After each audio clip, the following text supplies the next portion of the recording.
순종이라는 제목으로 하나님 말씀 선포하도록 하겠습니다. 교회 가면 우리 자주 볼 수 있는 그림이 있습니다. 예수님께서 목자의 모습으로 양을 이끌고 계시는 모습입니다. 이거는 우리 인간이 어떤 존재인지 잘 보여주는, 또 우리가 어떻게 예수를 믿고 따라야 하는지를 잘 보여주는 어떤 심볼이죠. 성경은 우리가 양이고 주님께서 우리의 목자라 이렇게 말씀하십니다.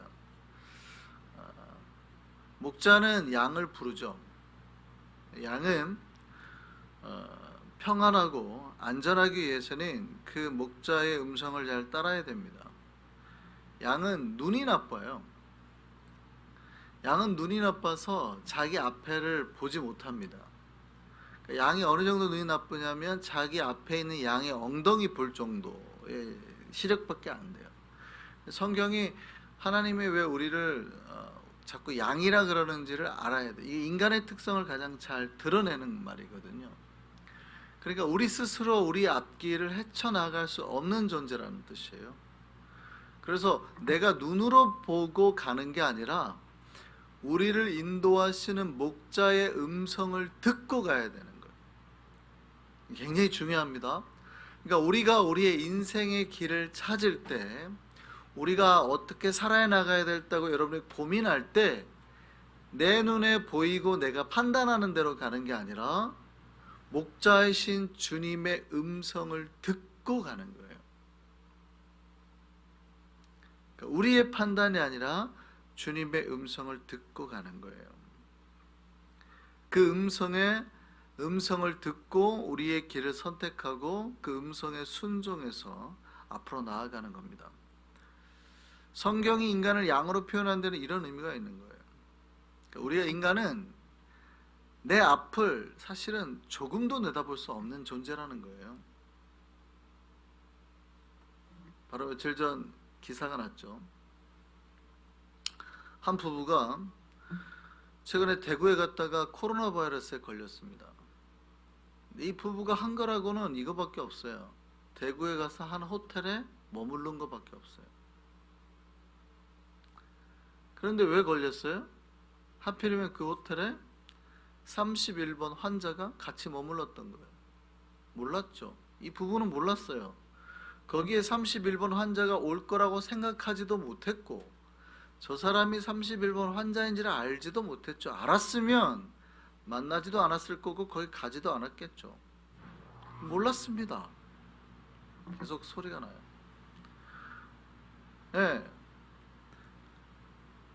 그 사람들이 한 거라고는 그 호텔에 머문 것 뿐입니다. 여러분, 자기가 그들이 만약에 그 코로나 바이러스에 걸릴 거라고, 거기에 가서 걸릴 거라고 알았다고 한다면 갔을까요? 안 갔죠. 여러분, 인간이 이런 존재입니다. 사실은 우리가 무엇을 하는지 전혀 알지 못하는 존재예요. 우리 앞에서 뭐가 일어날지 알지 못하는 존재. 주님은요, 아세요 모르세요? 아시죠? 그래서 사실은 우리의 눈으로 보고 내 앞길을 선택해야 되는 게 아니라 주님께서 이렇게 가자 저쪽으로 가자 하는 음성을 듣고 따라가야 하는 존재라는 거예요. 신앙은 그래서 주님의 음성을 들음으로 시작하는 겁니다. 신앙은 자신이 양임을 인정하는 것에서 시작하는 거예요. 그런데 많은 신자들이, 많은 사람들이 자기의 눈이 꽤나 좋다고 생각하는 경향이 있습니다. 누구나가 그렇습니다. 누구나가 자기의 눈이 다 좋다고 생각을 해요. 나는 꽤 좋은 판단력을 가지고 있고 내 인생에서 내가 이렇게 잘 판단할 수 있어라는 자꾸 그런 생각을 가져요. 그래서 자기 판단이 항상 맞다고 생각합니다. 근데 신앙은 사실 자기가 아무것도 할 수 없는 존재라는 것을 깨닫는 데서 시작하는 거예요. 아, 내가 아무것도 아닌 존재구나. 하나님의 은혜가 없으면 살 수 없는 존재구나. 주님께서 나를 인도해 주시지 않으면 내가 언제라도 넘어질 수밖에 없는 존재구나라는 것을 깨닫는 데서 우리의 신앙의 첫걸음이 나오는 거예요. 근데 이게 되지 않으면 사실은 신앙이 들어오지 못해요. 들어오는 것 같다가도 이렇게 깊은 세계까지 잘 못 들어가요. 왜냐하면 자꾸 내 판단을 의지하고 내 생각을 의지하거든요. 하나님께서 이쪽으로 가자고 해도 잘 안 되는 거예요. 이런 찬양 가사 중에 이런 가사가 있어요. 벌레만도 못한 내가, 벌레만도 못한 내가, 이러잖아요. 여러분이 이 찬양 가사를 부를 때 불편합니까? 불편하지 않습니까? 불편합니까? 불편하지 않습니까? 안 불편하세요? 믿음이 좋으신 거예요. 저는 사실 처음에 이 가사를 접했을 때 너무 불편했어요. 제가 고등학교 때인데, 아니 아무리 그래도 인간이 무슨 벌레만, 이게 너무 과하다. 이건 참 지나치다. 무슨 우리가 아니 무슨 벌레만도 이렇게 예수를 믿어야 돼? 이렇게 생각이 드는 거예요. 그러니까 막 화가 나는 거예요. 사실은 저는 그래서 놀랍게도 그 찬양을 교회에서 부르자고 할 때 그 가사는 안 불렀습니다. 그 파트를. 왜냐하면 전혀 이게 나에게 와닿지 않았거든요. 아무리 그래도 내가 무슨 벌레만 또 못해, 이런 말도 안 되는. 근데 그게 저만 불편했던 게 아니에요. 제 주변에 제 친구들도 대부분 그랬습니다. 그 가사가 싫다는 거예요. 말도 안 된다는, 우리가 아무리 예수가 좋아도 무슨 자기를 벌레 취급도 안 해야 되냐, 이렇게 예수를 믿어야 되냐, 뭐 이런 생각이 드는 거죠. 안 그러세요? 별로 그럼 고민이 안 되세요? 저는 그 가사 너무 기분이 나빴어요. 근데 나중에 깨닫게 되는 거죠. 나중에 정말 내가 아무것도 아닌 존재구나. 여러분, 그 찬양은 주님 앞에서 자기가 아무것도 아닌 것을 깨달은 한 신자의 영적인 깊은 그 세계를 맛보고 한 고백이에요. 그 전에는 자기가 무엇이든 다 판단하고 다 스스로 할 수 있을 거라고 생각하는 거예요. 그러다가 자기가 무지하고 어리석은 존재라는 사실을 깨닫게 되는 거죠. 내가 정말 어쩌면 벌레보다도 못한 존재구나. 그리고 그 고백을 하는 겁니다. 신앙은 뭐냐면 우리가 정말 양이고 눈이 거의 멀어서 우리 앞을 찾을 수 없는 존재이고, 주님께서 목자가 되어서 우리가 주의 음성을 따라서 인도해 줄 때, 인도함을 따를 때 결국에 우리가 저 푸른 초장에 도달할 수 있는 거구나 라는 걸 깨닫게 되는 거예요. 그러니까 여러분의 힘으로 스스로 푸른 초장까지, 아니면 저 천국까지 갈 수 있는 게 아니에요. 아무도 이 세상에는 자기의 힘으로 천국에 도달할 수 있는 존재가 없어요. 그러면 하나님께서 예수 그리스도를 이 땅에 보내주시지 않았죠. 아무도 그럴 존재가 단 한 명도 없기 때문에 우리를 위해서 그 아들을 보내시고 그 아들을 따라서 우리가 천국에 도달할 수 있게 하신 거예요.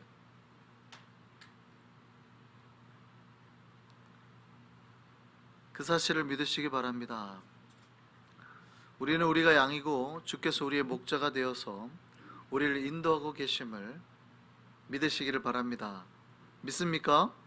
그럼 우리는 주님의 음성에 정말 먼저 순종하고 따르고 있습니까? 신앙의 역사는 주님의 말씀에 무조건적으로 순종을 할 때 일어나는 거예요. 근데 우리는 주의 음성이 들으면 먼저 자꾸 내가 그 말씀을 먼저 판단하려고 합니다. 그러니까 그 말이 맞는지 아닌지, 그러니까 이게 말씀에 맞는지 아닌지를 보는 게 아니라 그 말이 나에게 맞는지 아닌지, 내가 그걸 할 수 있는지 없는지를 먼저 스스로 판단을 하는 거예요. 근데 이게 어떤 실수를 벌이는 것과 똑같냐면, 마치 광야에서 목자가 저쪽으로 가자, 저쪽이 그 푸른 초장이야, 푸른 풀밭이야, 저쪽으로 가자 하는데 양이 앞도 못 보는 양이 판단하는 것과 똑같아요. 아니 나는 이쪽이 맞는 것 같은데. 내가 지금 이렇게 풀밭을 먹고 여기 풀을 먹고 있는 거 보니까 이쪽 풀이 더 좋은 것 같아요. 여기로 좀만 더 가면 여기보다 더 좋은 풀밭이 있는 것 같아요. 자기가 판단하는 것과 똑같아요. 목자가 분명히 아니 그쪽에는 없어 이쪽이야 라고 말을 하는데도 스스로 자기가 판단하는 것과 똑같은 겁니다. 그런 양은 복이 있을까요? 없을까요? 없죠. 왜냐하면 풀을 얻지도 못할 뿐더러 양이 목자를 떠나서 혼자 남는 순간 뭐가 되는 거예요? 사탄의 공격 대상이, 늑대의 밥이 되는, 늑대의 공격 대상이 되는 거예요. 왜 우리가 쉽게 사탄에게 공격을 당하나요? 우리가 주님의 음성에 순종하지 못하기 때문이에요. 주님의 음성에 순종하지 못한다는 것, 그 얘기는 뭐냐면 주의 음성보다 내 판단을 더 믿고 의지한다는 거거든요. 근데 그럴 때 어떤 현상이 벌어져요? 목자가 제시하는 길로부터 자꾸 멀어진다고요. 혼자 가는 거예요. 그러면 어떻게 해요? 목자로부터 떨어져서 스스로 혼자 남게 되거든요. 양은 자기를 보호할 힘과 능력이 없어요. 아이 목사님 무슨 말입니까? 내가 힘과 능력이 있는데요. 여러분이 싸워야 할 대상이 누군데요? 양이 싸워야 할 대상이 누군데요? 또 다른 양이에요? 아닙니다. 양이 싸워야 할 대상은 또 다른 양이 아니라 늑대예요. 아예 그냥 종 자체가 달라요. 이거는 싸우면 한 칼에 죽어요. 여러분이 싸워야 될 대상이 사람이 아닙니다. 여러분이 싸워야 할 대상은 사탄이잖아요. 원래 천사였던 존재. 이건 아예 영적인 존재가 달라요. 게임이 안 되는 거예요. 뭐 여러분이 할 수 있습니다. 내가 달리기를 얼마나 잘하는 양인데요. 필요 없어요. 양과 싸움이 아니거든. 늑대와의 싸움이거든. 여러분이 사탄과 싸우는 거지. 힘센 뭐 누구랑 UFC 선수랑 싸우는 게 아니에요. UFC 선수랑은 어떻게라도 해볼 수가 있지. 칼 들고 총으로라도 할 수가 있지. 이거는 총칼이 아예 그냥 들어가지가 않는 존재인 거예요. 1대1로 싸우면 뭐 이건 죽는 거지. 순식간에. 게임이 안 되는 거예요.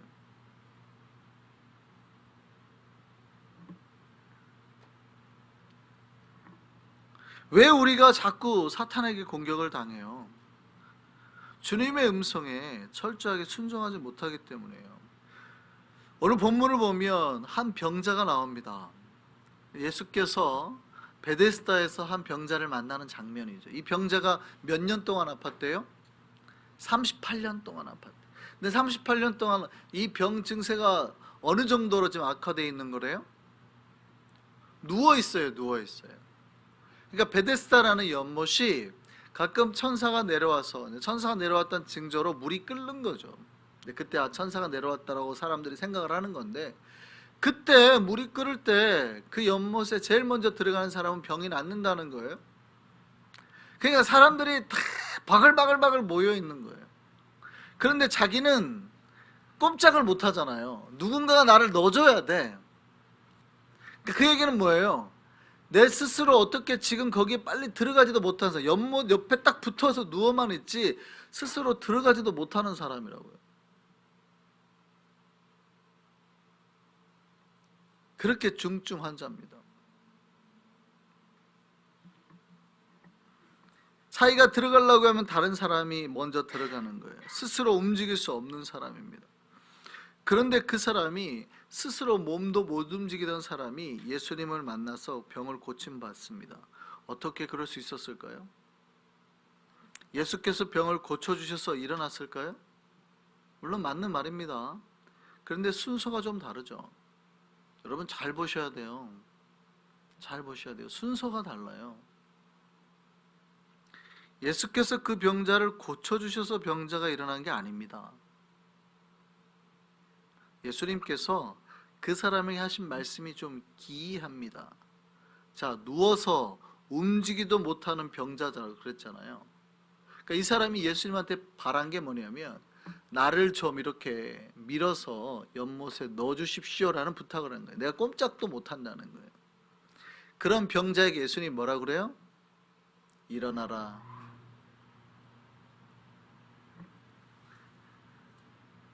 여러분, 예수님이 낫게 해주신 게 아니에요. 뭐라고 그러셨어요? 일어나라.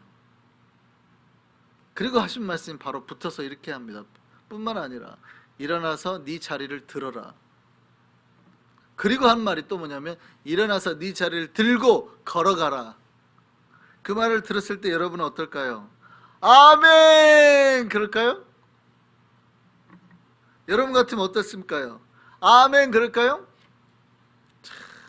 왜 미친 녀석이 내가 못 움직여 가지고 연못에 넣어달라고 했더니 나보고 일어나라네. 지금 이 사람이 하는 부탁이 그거예요. 예수님 나를 고쳐주십시오 하지 않았어요. 예수님께서 나를 고칠 수 있는 존재임을 내가 믿나이다 라고 안 했어요. 나를 연못에 밀어 넣어주세요 그랬단 말이에요. 그런데 자기를 보고 뭐래요? 자리를 들어? 뭐 일어나? 또 걸어가? 내가 걸어갈 수 있었으면 여기 누워나 있겠나라고 생각할까요? 안 할까요? 많은 신자들이 그렇게 생각해요. 왜냐하면 이게 이성적인 판단이죠. 그런 말을 들으면 내가 진짜 내가 일어날 수 있을 것 같으면 여기 왜 누워 있겠어? 말이 되는 소리를 해야지. 짜증이 안 나겠어요? 내가 이걸 들을 정도의 힘이 있으면 내가 여기 왜 있겠어? 내가 걸어갈 수 있으면 내가 그냥 화가 나겠어요? 안 나겠어요?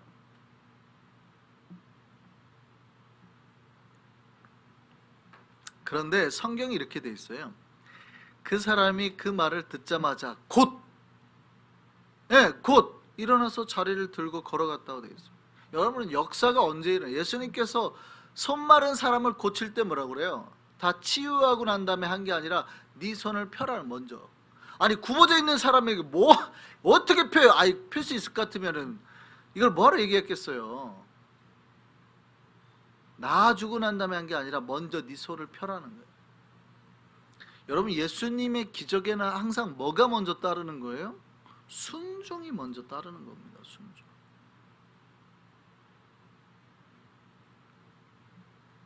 여러분 역사가 언제 일어나냐면 잘 보셔야 돼요. 예수님을 만났을 때가 아닙니다.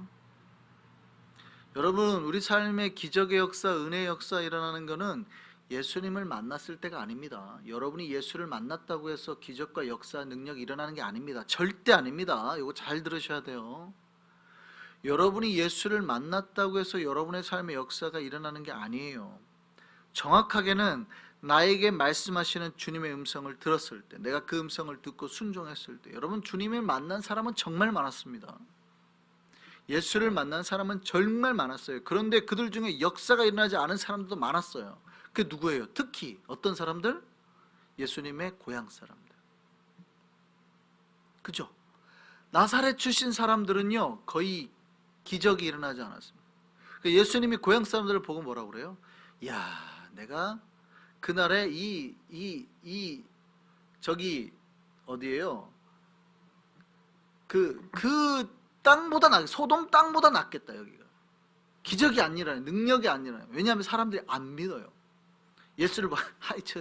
우리가 그 집 다 아는데 뭐 나중에 성산이가 만약에 목사가 돼서 우리 교회 왔다고 봐요. 그럼 우리 다 알아요. 성산이 어렸을 때 뭐 한주가 만약 목사였었다. 한주 어렸을 때 다 알아요. 다. 사람들이 믿어요, 안 믿어요? 한주로 기억을 하지 목사로 기억을 안 해요. 여러분 이동원 목사님이 지구촌교회 이동원 목사님이 그 은퇴를 하셨지만 그 위대하신 그 훌륭하신 목사님이 자기의 모교회 갔을 때 뭐라고 그래요? 설교를 했는데 능력이 안 났대. 말씀의 역사. 다 뭐라고 하면 동원이 왔어 이러더라고요. 동원이 왔어. 교인들이 어렸을 때 주일학교 때 그 동원이 왔어 이러더라고요. 희한하죠.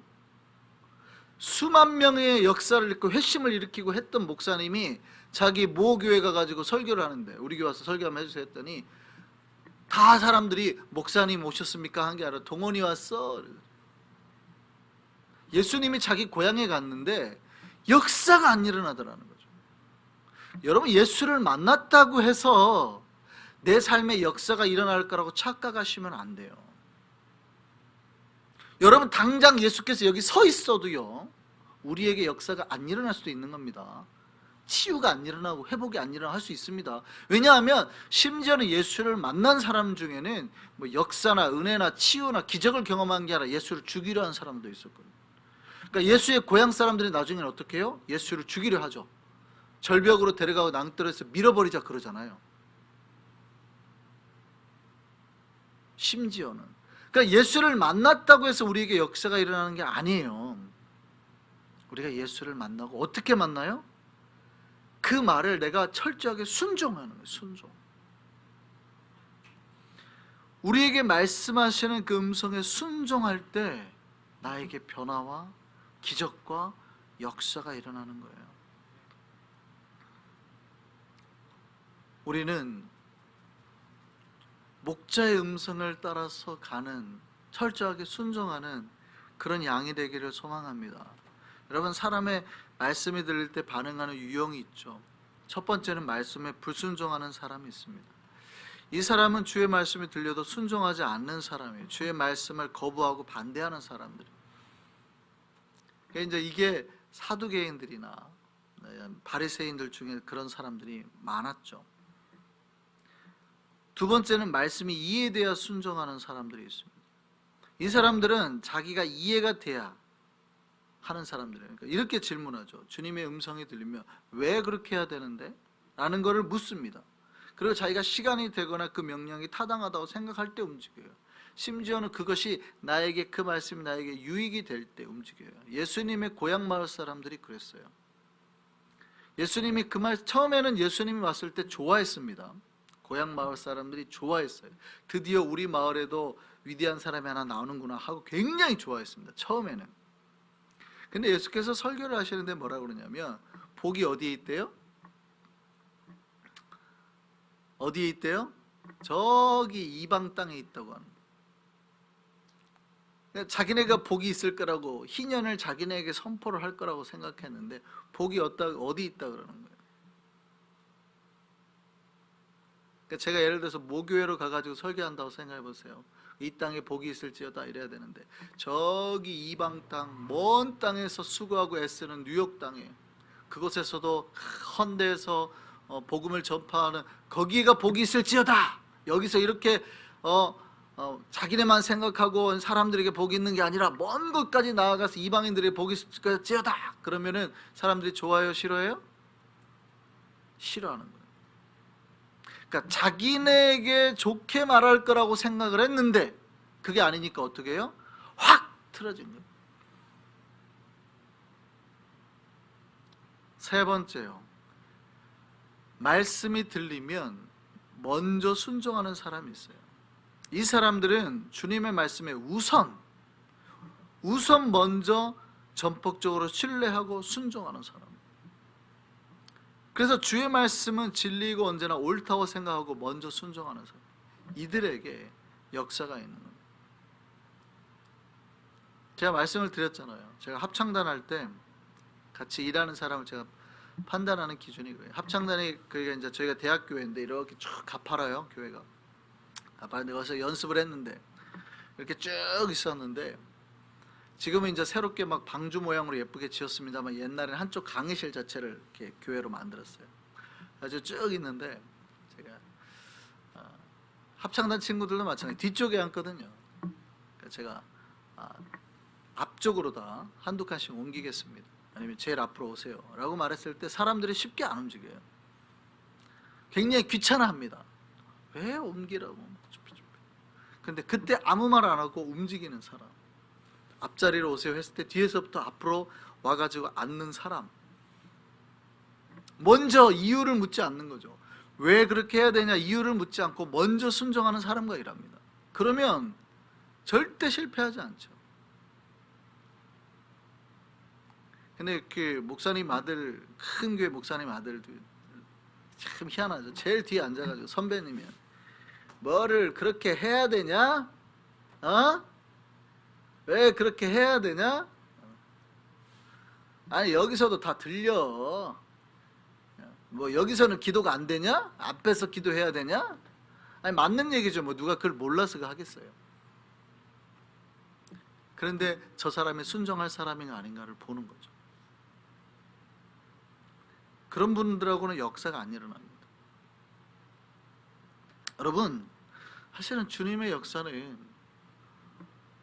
우리가 정말 주님의 그 말씀과 음성을 듣고 따라갈 존재임을 먼저 깨닫는 인식에서 시작이 되는 것이고, 그 다음에 내가 그렇게 주님의 양임을 깨달으면 주의 말씀을 들릴 때 내가 순종하고 아멘하고 나아갈 때 일어나는 거예요.